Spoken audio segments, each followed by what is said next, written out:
ನಿಂಗ್ ಗೊತ್ತಾ, ಬೆಂಗಳೂರಲ್ಲಿ ದಿಸಕ್ಕೆ ಒಂದ್ 50 ಸ್ಟಾರ್ಟ್ಅಪ್ ಹುಡ್ಕೋತಾ ಇದೆಯಂತೆ. ಇಡೀ ಪ್ರಪಂಚನೇ ಟೆಕ್ನಾಲಜಿ ಸೊಲ್ಯೂಷನ್ ಗಾಗಿ ನಮ್ ಕಡೆ ನೋಡ್ತಾ ಇದೆ. ಹೌದು, ನೋಡ್ಲೇಬೇಕು. ಸಿಲಿಕಾನ್ ವ್ಯಾಲಿ ಆಫ್ ಇಂಡಿಯಾ ಅಲ್ವಾ ಮತ್ತೆ. ಇನ್ನೊಂದ್ ಭಯಾನಕ ಸತ್ಯ ಏನ್ ಗೊತ್ತಾ, ಟೆಕ್ನಾಲಜಿ ಎಷ್ಟು ಫಾಸ್ಟ್ ಆಗಿ ಬೆಳೀತಾ ಇದೆಯೋ ಹೆಲ್ತ್ ಪ್ರಾಬ್ಲಮ್ಸ್ ಕೂಡ ಅದಕ್ಕಿಂತ ಫಾಸ್ಟ್ ಆಗಿ ಬೆಳೀತಾ ಇದೆ. ಇದ್ರಲ್ಲಿ ಮೇನ್ ಆಗಿ ಕ್ಯಾನ್ಸರ್ ಕೇಸ್ಗಳೇ ಜಾಸ್ತಿ ಆಗ್ತಾ ಇದೆ. ನಿಜ ಕಣೆ, ಲೈಫ್ ಸ್ಟೈಲ್ ಕೂಡ ಹಂಗೆ ಬದಲಾಗಿದೆ ಅಲ್ವಾ. ಯಾರನ್ನ ನೋಡಿದ್ರು ಹಾಸ್ಪಿಟಲ್ ಗಳ ಸುತ್ತೋದೇ ಆಗಿದೆ. ಆದ್ರೆ ವಿಚಿತ್ರ ಏನ್ ಗೊತ್ತಾ, ಈ ಅಡ್ವಾನ್ಸ್ ಸಿಟಿಲಿ ನಮ್ ಪೂರ್ವಜರು ಅಂದ್ರೆ ಹಳೆ ಕಾಲದವರು ಆಯುರ್ವೇದದಿಂದ ಹೆಂಗ್ ಟ್ರೀಟ್ಮೆಂಟ್ ಕೊಡ್ತಾ ಇದ್ರು, ಹಾಗೆ ಇಲ್ಲಿ ಆಯುರ್ವೇದದಿಂದ ಕ್ಯಾನ್ಸರ್ಗೆ ಟ್ರೀಟ್ಮೆಂಟ್ ಕೊಡ್ತಾ ಇದಾರಂತೆ. ಅದೇ ಪುನರ್ಜನ್, ಇಲ್ಲಿ ಲಕ್ಷಾಂತರ ರೂಪಾಯಿ ಖರ್ಚಾಗಲ್ಲ, ಹಾಗೆ ಯಾವ್ದೇ ನೋವಿಲ್ದಂಗ್ ಕೂಡ ಟ್ರೀಟ್ಮೆಂಟ್ ಕೊಡ್ತಾ ಇದಾರೆ. ಅಡ್ವಾನ್ಸ್ ಟೆಕ್ನಾಲಜಿ ಬಿಟ್ಟು ಆಯುರ್ವೇದನ ಕೇಳೋಕೆ ಇಂಟ್ರೆಸ್ಟಿಂಗ್ ಆಗಿದೆ. ಅದೇ ಕಣೋ ವಿಶೇಷ. ಟೆಕ್ನಾಲಜಿಗೆ ಸೊಲ್ಯೂಷನ್ ಹುಡ್ಕೊಂಡು ನಾವು ಹೆಲ್ತ್ ಪ್ರಾಬ್ಲಮ್ ಗಳಿಗೆ ಸೊಲ್ಯೂಷನ್ ಹುಡ್ಕಲ್ವಾ. ಒಂದ್ ಕೆಲ್ಸ ಮಾಡೋಣ, ಡೈರೆಕ್ಟ್ ಆಗಿ ಹಾಸ್ಪಿಟ್ಲ್ಗೆ ಹೋಗಿ ಅಲ್ಲಿ ಟ್ರೀಟ್ಮೆಂಟ್ ಹೆಂಗ್ ಕೊಡ್ತಾರೆ ಅಂತ ನೋಡೋಣ ಬಾ.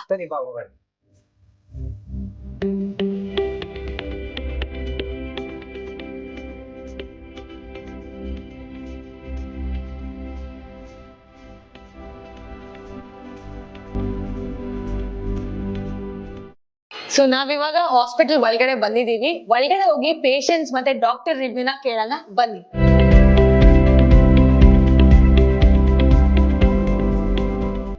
ಹಾಯ್ ಮ್ಯಾಮ್, ನನ್ನ ಹೆಸರು ಅನನ್ಯ, ಇವನ ಹೆಸರು ಚಂದು ಅಂತ. ಸೊ ನಾವಿವತ್ತು ಡಾಕ್ಟರ್ ಮತ್ತೆ ಪೇಷಂಟ್ ಗಳ ರಿವ್ಯೂ ಕೇಳೋಣ ಅಂತ ಬಂದಿದೀವಿ. ಡಾಕ್ಟರ್ಸ್ ಫ್ರೀ ಇದಾರಾ? ಇದಾರೆ ಮೇಡಮ್, ಮಾತಾಡ್ಬೋದು ನೀವು. ಪೇಷಂಟ್ಸು ಇದಾರೆ, ಪೇಷಂಟ್ಸ್ ಹತ್ರನೂ ಮಾತಾಡ್ಬೋದು. ಇಲ್ಲಿ ಅಡ್ಮಿಷನ್ಸ್ ಹೆಂಗ್ ತಗೋತೀರಾ ನೀವು? ಅಡ್ಮಿಷನ್ಸ್ ಅಂತ ಏನು ಇರೋದಿಲ್ಲ ಮೇಡಮ್, ಓನ್ಲಿ OPD ಬೇಸ್ ಇದು. ಡಾಕ್ಟರ್ ಜೊತೆ ಮಾತಾಡೋದಿರುತ್ತೆ, ಮೆಡಿಸಿನ್ಸ್ ಇರುತ್ತೆ, ತಗೊಂಡು ಹೋಗ್ತಾರೆ. ಸೊ ನೀವು ಆರಾಮಾಗಿ ಪೇಷಂಟ್ಸ್, ರಿವಿಸಿಟ್ ಪೇಷಂಟ್ಸ್ ಎಲ್ಲ ಬಂದಿದ್ದಾರೆ, ಆರಾಮಾಗಿ ಮಾತಾಡಿ. Okay madam, thank you. So guys, ನಾವಿವಾಗ ಪುನರ್ಜನ್ ಆಯುರ್ವೇದ ಹಾಸ್ಪಿಟಲ್ ಒಳಗಡೆ ಇದೀವಿ. ಸೊ ಫಸ್ಟ್ ಇಂಪ್ರೆಷನ್ ತುಂಬಾ ಶಾಕಿಂಗ್ ಆಗಿತ್ತು. ಕ್ಯಾನ್ಸರ್ ಅಂದ್ರೆ ಯೂಶಲಿ ಭಯ, ಅಳು, ಡಿಪ್ರೆಷನ್ ವೈಬ್ಸ್ ಅಂತ ಅನ್ಕೊಂಡಿದ್ದೆ. ಆದ್ರೆ ಇಲ್ಲಿ ನೋಡಿ ಎಷ್ಟು ಕಾಮ್ ಆಗಿದೆ. ಇದು ಹಾಸ್ಪಿಟಲ್ ತರ ಅನ್ಸೋದೇ ಇಲ್ಲ, ಒಂದು ವೆಲ್ನೆಸ್ ಸೆಂಟರ್ ತರ ಇದೆ. ಇದು ನಮ್ಮನೆ ವಾತಾವರಣ ತರ ಇದೆ. ಇಲ್ಲಿರೋ ಪೇಷಂಟ್ ಕಣ್ಣಲ್ಲಿ ಭಯನೇ ಕಾಣ್ತಾ ಇಲ್ಲ, ಒಂದು ಕಾನ್ಫಿಡೆನ್ಸ್ ಕಾಣ್ತಾ ಇದೆ. ಬನ್ನಿ ಆ ಕಾನ್ಫಿಡೆನ್ಸ್ ಇಂದ ಇರೋ ಸೀಕ್ರೆಟ್ ಏನು ಅಂತ ತಿಳ್ಕೊಳ್ಳೋಣ. ಡೈರೆಕ್ಟ್ ಆಗಿ ಅವ್ರನ್ನೇ ಕೇಳೋಣ. ಸೊ ಗೈಸ್, ಇಲ್ಲಿ ಒಬ್ರು ಪೇಷಂಟ್ ಇದಾರೆ, ಅವರು ಫಸ್ಟ್ ಟೈಮ್ ಈ ಹಾಸ್ಪಿಟಲ್ ಬಂದಿರೋದು. ಸೊ ಅವ್ರ ಹತ್ರನೇ ರಿವ್ಯೂ ಕೇಳೋಣ ಬನ್ನಿ. ಹಾಯ್ ಅಂಕಲ್, ನಮಸ್ತೆ. ನಿಮ್ ಹೆಸರು? ಎಲ್ಲಿಂದ ಬಂದಿರೋದ್ ನೀವು? ನಿಮ್ ಏಜ್ ಎಷ್ಟು? ನಿಮಗ್ ಯಾವಾಗಿಂದ ಈ ತರ ಸ್ಟಾರ್ಟ್ ಆಗಿದೆ ಅಂಕಲ್? ನಿಮ್ಗೆ ಹೆಂಗ್ ಶುರು ಆಯ್ತು? ಫಸ್ಟ್ ಯಾವ ಹಾಸ್ಪಿಟ್ಲ್ ಹೋದ್ರಿ? ಗುಲ್ಬರ್ಗ ಹಾಸ್ಪಿಟ್ಲ್ ಹೋಗಿದ್ರೆ ಅಲ್ಲಿ ಕ್ಯೂರ್ ಆಗ್ಲಿಲ್ವಾ ನಿಮ್ಗೆ? ಅಲ್ಲೆಲ್ಲ ಚಾಲೆಂಜಿಂಗ್ ಮಾಡ್ತೀನಿ. ಹಾ, ಆಮೇಲೆ ಇಲ್ಲಿ ಸ್ವಲ್ಪ ಉಪಚಾರ ಮಾಡ್ಕೊಟ್ರು. ನಾಲಿಗೆ ಸಲಗಿ ಗಡ್ಡೆ ಆದಂಗೆ ಆಗುತ್ತೆ. ಇವಾಗ ನಿಮಗ್ ಹೇಗ್ ಅನ್ಸ್ತಾ ಇದೆ? ಗಂಟ್ಲೆಲ್ಲ ಸ್ವಲ್ಪ ಪರವಾಗಿಲ್ಲ ಇವಾಗ? ಕಮ್ಮಾಗಿದ್ರಿ, ಆದ್ರೂ ಇನ್ನು ಸ್ಟಾರ್ಟ್ ಬಂದಿಲ್ಲ ಅಲ್ರಿ. ಊಟ ತಿಂಡಿ ಎಲ್ಲ ಆರಾಮಾಗಿ ಮಾಡ್ಬೋದಾ ಈಗ ನೀವು? ಮಾಡ್ತೀವ್ರಿ, ರೊಟ್ಟಿ ಪಟ್ಟಿನಿಲ್ಲಲ್ರಿ. ನಿಮ್ ಮನೇಲಿ ಬೇರೆ ಯಾರಿಗಾದ್ರೂ ಮುಂಚೆ ಈ ತರ ಆಗಿತ್ತಾ? ಯಾರಿಗೂ ಆಗಿಲ್ಲ. ನೀವ್ ಮುಂಚೆ ಏನ್ ಕೆಲ್ಸ ಮಾಡ್ಕೊಂಡಿದ್ರಿ ಅಂಕಲ್? ಒಕ್ಕಲ್ತನ ಮಾಡ್ತೀವಿ. ಇವಾಗ ನೀವ್ ಡಾಕ್ಟರ್ ಹತ್ರ ಹೋಗ್ ಬಂದ್ರಲ್ಲ, ಇಲ್ಲಿ ಡಾಕ್ಟರ್ ಏನಂತ ಹೇಳಿದಾರೆ ನಿಮ್ಗೆ? ಏನಂದ್ರೆ ಎಲ್ಲ ಬರ್ಕೊಟ್ಟಾರೆ. ಅದು ಕಂಟಿನ್ಯೂ ಮಾಡ್ರಿ ಗುಳಿಗೆ ಒಂದು 1.5 ತಿಂಗಳು ಕೊಡ್ತೀವಿ, ಆಮೇಲೆ ಬರ್ತದೆ.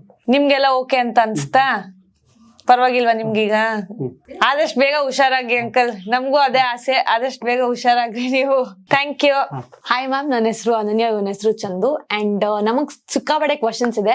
ಸೊ ನಾವ್ ನಿಮ್ ಹತ್ರ ಕೇಳ್ಬೋದಾ ಕ್ವಶನ್ಸ್ ನ? ಮಾಡರ್ನ್ ಮೆಡಿಸಿನ್ಗೂ ಮತ್ತೆ ರಸಾಯನ ಆಯುರ್ವೇದಗೂ ಇರೋಂತ ಡಿಫ್ರೆನ್ಸ್ ಏನು? ಮಾಡರ್ನ್ ಮೆಡಿಸಿನ್ ಅಲ್ಲೇ ರಸಾಯನ ಆಯುರ್ವೇದದಲ್ಲಿ ಅಂದ್ರೆ ಬೇಸಿಕ್ ಕಾನ್ಸೆಪ್ಟೇ ತುಂಬಾ ಡಿಫ್ರೆಂಟ್ ಇರುತ್ತೆ. ನಾವು ಮಾಡರ್ನ್ ಮೆಡಿಸಿನ್ ಅಲ್ಲಿ ಏನ್ ನೋಡ್ತೀವಿ ಅಂದ್ರೆ, ಏನ್ ಸಿಂಪ್ಟಮ್ಸ್ ಇರುತ್ತೋ ಅದಕ್ಕೆ ತಕ್ಕಂಗೆ ಸಿಂಪ್ಟಮ್ ನ ಸಪ್ರೆಸ್ ಮಾಡುವಂತ ಟ್ರೀಟ್ಮೆಂಟ್ಸ್ ಇರುತ್ತೆ. ರಸಾಯನ ಆಯುರ್ವೇದದಲ್ಲಿ ಮೇನ್ಲಿ ಏನ್ ಮಾಡ್ತೀವಿ ಅಂದ್ರೆ, ಮೆಡಿಸಿನ್ಸ್ ಬಾಡಿ ಎಲ್ಲಾ ಟಿಶ್ಯೂಗಳಿಗೂ, ಅಂದ್ರೆ ನಾವು ಬ್ಲಡ್, ಬೋನು, ಮಸಲ್ ಟಿಶ್ಯೂ ಅಥವಾ ನಾವು ಸಪ್ತಧಾತುಗಳು ಅಂತ ಹೇಳ್ತೀವಿ, ಈ ಎಲ್ಲಾ ಧಾತುಗಳಿಗೆ ಹೋಗಿ ರೀಚ್ ಆಗಿ ಅದ್ರ ಕೆಲ್ಸನ ಆಪ್ಟಿಮೈಸ್ ಮಾಡುವಂತ ಕೆಲಸ ಮಾಡೋದು ರಸಾಯನ ಆಯುರ್ವೇದದ ಮೆಡಿಸಿನ್ಸ್ ಕೆಲಸ. ಸೊ ಬೇಸಿಕ್ ಕಾನ್ಸೆಪ್ಟೇ ಡಿಫ್ರೆಂಟ್ ಆಗಿ ಇರುತ್ತೆ. ಇನ್ನು ಕ್ಯಾನ್ಸರ್ ವಿಷಯಕ್ಕೆ ಬಂದ್ರೆ, ನಾವು ಕ್ಯಾನ್ಸರ್ ಸೆಲ್ಸ್ ನ ಕಿಲ್ ಮಾಡೋದು ಅನ್ನೋ ಕಾನ್ಸೆಪ್ಟ್ ಗಿಂತ ಆ ಮೆಟಬಾಲಿಸಮ್ ನೇ ಸರಿ ಮಾಡೋ ಕಾನ್ಸೆಪ್ಟ್ ಅಲ್ಲಿ ಹೋಗ್ತೀವಿ. So that is a major difference.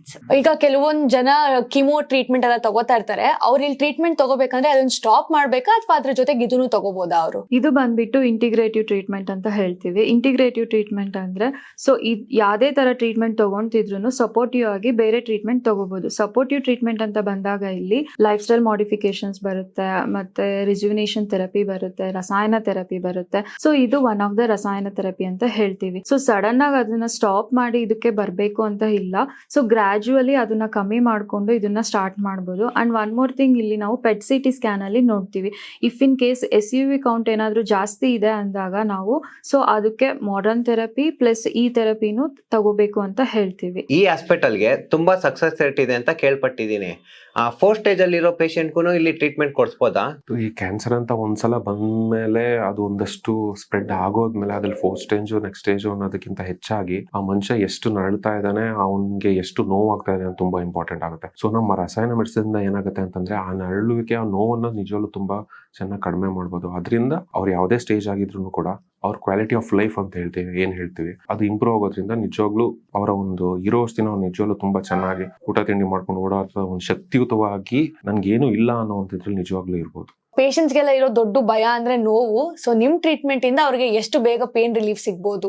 Okay, treatment ಬಂದು ಪೇನ್ಫುಲ್ ಟ್ರೀಟ್ಮೆಂಟ್ ಇರಲ್ಲ. ನಾವು ಹೊಟ್ಟೆಗೆ ತಗೊಳ್ಳೋ ಅಂತ ಔಷಧಿಗಳನ್ನ ಕೊಡೋದು. ಸೊ ಅದರಿಂದಾಗಿ ಯಾವ್ದು ಸೈಡ್ ಎಫೆಕ್ಟ್ಸ್ ಆಗೋದು, ಟ್ರೀಟ್ಮೆಂಟ್ ಇಂದಾಗಿ ಅವ್ರಿಗೆ ಏನೋ ನೋವಾಗೋದು ಆ ಥರದ್ದೇನು ಇರೋದಿಲ್ಲ ಪೇಷಂಟ್ಸ್ಗೆ. It is a very friendly treatment. ಏನು ನೋವಾಗುತ್ತೆ ಅಥವಾ ಟ್ರೀಟ್ಮೆಂಟ್ ತಗೊಂಡಿದ್ದ ದೆಸೆಯಿಂದ ಅವರು ಒದ್ದಾಡ ಹಾಗಾಗುತ್ತೆ ಅನ್ನೋ ತರ ಏನು ಇರೋದಿಲ್ಲ. ಇನ್ನೊಂದು, ಕ್ಯಾನ್ಸರ್ ಇಂದಾಗಿ ಕೆಲವೊಂದಷ್ಟು ನೋವುಗಳಿರುತ್ತೆ, ಅದಕ್ಕೆ ತಕ್ಕಂತ ಔಷಧಿಗಳನ್ನ ಕೊಡ್ತೀವಿ.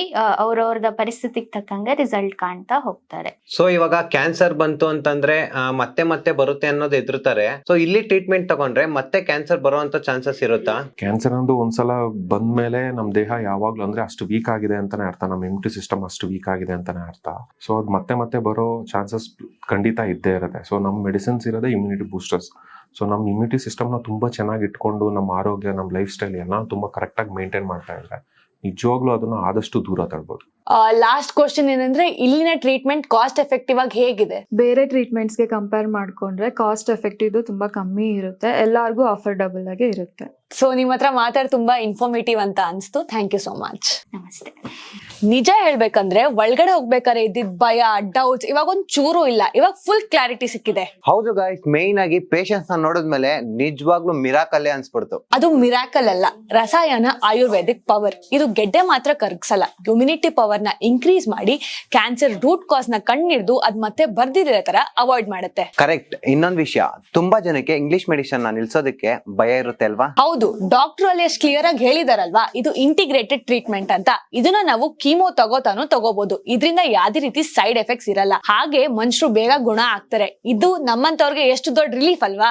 ನೋವಲ್ಲಿರೋರ್ಗೆ ದಯವಿಟ್ಟು ಈ ವಿಡಿಯೋನ ತೋರಿಸಿ. ನೀವು ಎಲ್ಲೆಲ್ಲೋ ಹೋಗೋ ಕೆಲ್ಸ ಇಲ್ಲ. ನಮ್ ಬೆಂಗಳೂರು ಜೊತೆಗೆ ಹೈದರಾಬಾದ್, ವಿಜಯವಾಡ, ದೆಹಲಿ, ಚೆನ್ನೈ ಹಾಗೆ ಕೋಲ್ಕತ್ತಾದಲ್ಲಿ ತುಂಬಾ ಬ್ರಾಂಚಸ್ ಗಳಿವೆ. ಹಾಗೆ ಸ್ಕ್ರೀನ್ ಮೇಲೆ ನಂಬರ್ ಇದೆ, ದಯವಿಟ್ಟು ಅವಶ್ಯಕತೆ ಇದ್ದವ್ರಿಗೆ ಈ ವಿಡಿಯೋನ ಶೇರ್ ಮಾಡಿ.